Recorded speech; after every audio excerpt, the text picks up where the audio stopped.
না বিস্কুট না কেক, যেটাই বলেন না কেন এর টেস্ট কিন্তু তার থেকেও দ্বিগুণ। সত্যি কথা বলতে কি, এটা বানানোর পর কেউ বুঝতেই পারেনি এটা আমি কলা দিয়ে তৈরি করেছি।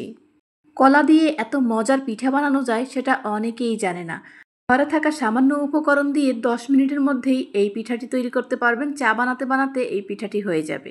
আর এটা খেতে কিন্তু অসম্ভব মজার। আর সবথেকে বড় কথা হচ্ছে এটি একটা হেলদি পিঠা। বাচ্চাদেরকে তৈরি করে দিতে পারেন, ওরা কিন্তু খুবই পছন্দ করবে। তো এই পিঠাটা বানাতে প্রথমেই লাগছে আমার এখানে পাকা পাকা কলা। তো আমি এখানে 2টা কলা নিয়েছি। আপনারা বেশি বানালে অবশ্যই কলার পরিমাণটা বেশি নিতে হবে। তো আমি এখানে 2টো কলা নিয়েছি আর কলাগুলোকে ছিলে নেব। বেশি পেকে যাওয়া এবং মজে যাওয়া কলা দিয়ে কিন্তু আপনারা এই পিঠাটি তৈরি করে নিতে পারেন। এই পিঠাটা বানিয়ে কিন্তু 1 মাসের মতন সংরক্ষণ করে রাখতে পারেন নর্মাল ফ্রিজে। বাসায় যখন গেস্ট আসবে তখন হুটহাট বের করে দিতে পারবেন, সবাই কিন্তু খুব প্রশংসা করবে। আমি এই কলাগুলোকে খুব ভালোভাবে ম্যাশ করে নেব যাতে কোনো আস্ত অংশ না থাকে। তো খুব ভালোভাবে এই কাজটা করে নিতে হবে। সেক্ষেত্রে ব্লেন্ডারে ব্লেন্ড করেও নেওয়া যায়। যেহেতু পাকা কলা খুব নরম থাকে তাই আমি আর ব্লেন্ডারে দিলাম না, আমি এভাবে ম্যাশ করে নিলাম।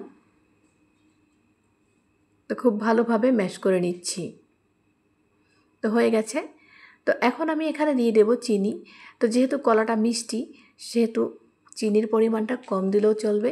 তো আমি আমার পরিমাণ অনুযায়ী 1/2 কাপ চিনি দিয়েছি আর এখানে 1 কাপের বেশি আটা দিয়েছি আমি। আর আপনারা চাইলে এটা ময়দা দিয়েও তৈরি করতে পারেন। আর এখানে 1/2 কাপ দিয়েছি গুঁড়া দুধ এবং দিলাম কালো জিরা। আর দিয়েছি এখানে বেকিং পাউডার 1 চামচ পরিমাণ। আর একটা ডিম আমি এখানে দিয়ে দেব। আপনারা বাড়িয়ে কমিয়ে এই পরিমাণটা কিন্তু দিতে পারেন। আর একটুখানি লবণ দিয়ে দেব। তারপরে হাতের সাহায্যে খুব ভালোভাবে মেখে নেব। এখানে যদি আপনারা মনে করেন যে পানির প্রয়োজন আছে সেক্ষেত্রে একটু লিকুইড দুধ দিয়ে দিতে পারেন। তো আমার মনে হচ্ছে না এখানে পানির দরকার আছে, তো আমি এখানে কোনো পানি দিইনি। যেহেতু আমি রুটি বেলার ডোর মতন একটা ডো তৈরি করব, বেশি নরম বা শক্ত করব না, মিডিয়াম ডোটা তৈরি করে নেব। তো সেজন্য আমি কোনো কিছুই এখানে দেইনি। তো এখন ঢেকে 5 মিনিটের মতন রেস্টে রেখে দেব। তো 5 মিনিট পরে ফিরছি। তো দেখো অনেকটা কিন্তু নরম হয়ে গেছে। হাতে সময় থাকলে এটাকে কিন্তু আধা ঘন্টার মতন রেস্টে রেখে দিতে পারো। তো এখন আমি হাত দিয়ে খুব ভালোভাবে ডলে তারপরে লম্বা শেপ নিয়ে নিচ্ছি। তারপরে এখানে কেটে নেব। আমি 3টে ভাগ করে নিচ্ছি বেলার সুবিধার্থে। তারপরে একটা ভাগ আমি নিয়ে নিলাম। তো একটা ভাগ আমি এখন বেলে নেব। একটু আটা দিয়ে তারপর আমি বেলে নেব।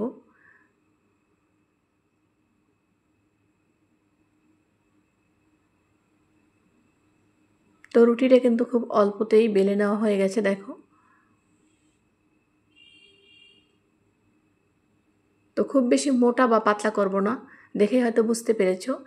আর এরকম একটা বয়মের মুখ দিয়ে আমি এটা কেটে নিচ্ছি।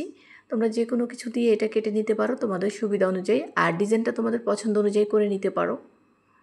লম্বা শেপেরও তোমরা বানাতে পারো, চাইলে 4 কোণাচে বানাতে পারো।